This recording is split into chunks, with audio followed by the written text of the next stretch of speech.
On February 22nd, Aaron Rodgers returned to the SiriusXM Pat McAfee show to defend his comments surrounding his vaccination status.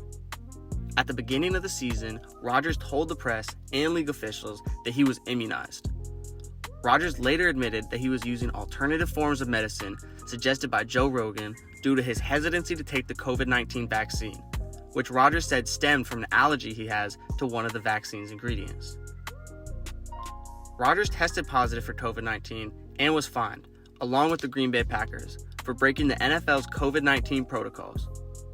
But Rodgers didn't receive a suspension. Aaron Rodgers isn't the first professional athlete to take exception to the vaccine. Brooklyn Nets star point guard Kyrie Irving has been adamant about his refusal to take the vaccine. Like Rodgers, Irving claims to be not anti-vax, but simply anti-mandate, with Irving insisting that he's acting as a voice for the voiceless. Vaccine hesitancy is not a new issue in our society, but the microscope in which mega athletes in our country live under only inflames an already fiery issue.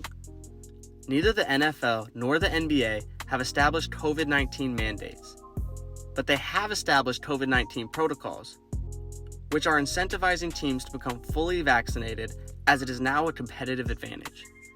NFL quarterback Ryan Tannehill did not want to get vaccinated, but he said, "They're going to try to make your life miserable if you don't." Like most things, this issue is bigger than basketball, or football, or any sport for that matter. But also like most things, these leagues are a microcosm of public sentiments around the country.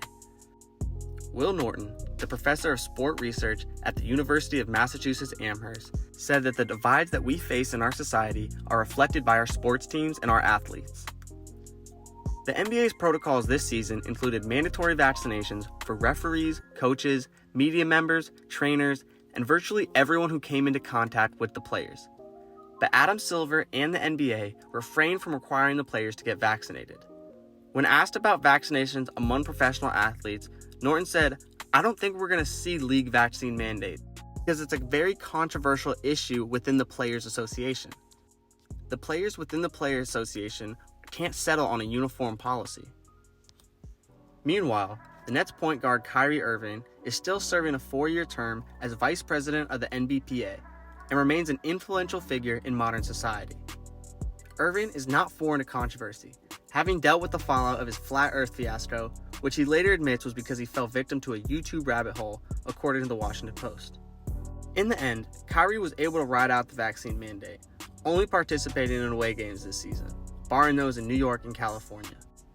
On March 24th, New York Mayor Eric Adams partially lifted a vaccine mandate, allowing Kyrie and other unvaccinated players to play in the city, while keeping the requirement for city workers and many others.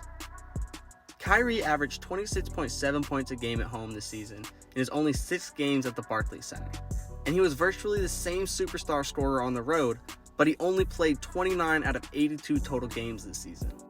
The Brooklyn Nets saw their season slip away after falling to the 7th seed after losing 11 straight games in February, desperately missing the contributions of their star point guard. After beating Cleveland in the play-in tournament to earn themselves a playoff berth, the Brooklyn Nets got swept in a 4-game series to the Boston Celtics, despite a breakout Game 1 performance from Kyrie.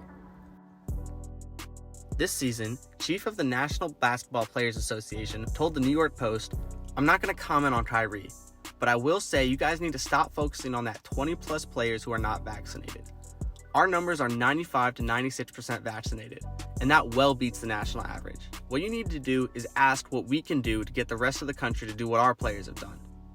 Amidst the spread of misinformation among public figures, this sentiment has been met with resistance, inside and outside of the NBA and other sports leagues.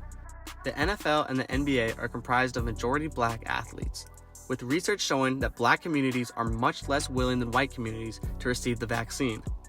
According to surveys Catherine Kerkorian illustrates that mistrust of the vaccine among black respondents was significantly higher than any other racial or ethnic group.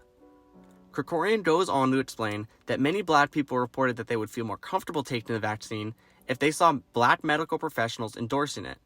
But the conspiracy theories and social media rabbit holes are only creating more confusion and causing more harm, especially within demographics that are already most affected by the pandemic. Kendrick Lamar mentions Kyrie on his latest album, Mr. Morale and the Big Steppers, where he raps, Seen a Christian say the vaccine mark of the beast. Then he cut COVID and prayed to Pfizer for relief. Then I cut COVID and started to question Kyrie. Kyrie responded in his GTA livestream on Twitch, where he said, "That's definitely going to go over people's heads, but that's part of art. It sparks conversation, you know? I love it. He's goated. I'm not mad. I'm not indifferent. I'm just grateful.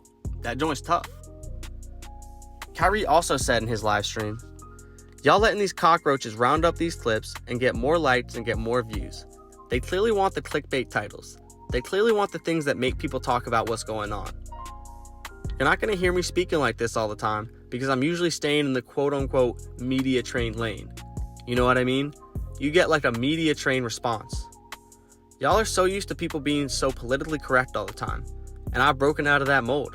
Sorry, I don't really give a fuck." Many people need to understand that white people and black people do not have the same experience with healthcare in this country, or really anything when it comes to the government or large institutions.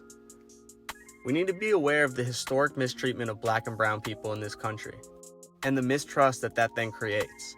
There's been a history of misdiagnosis and mistreatment of black people within the medical industry.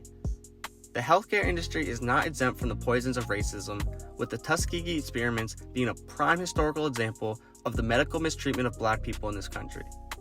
In order to have a more productive conversation about health and vaccinations in this country, we need to recognize the inequalities in our shared history while promoting honest and open, nuanced conversations based on facts and trusted medical professionals. Thank you so much for watching. If you enjoyed, hit the like button and subscribe for more basketball-related content.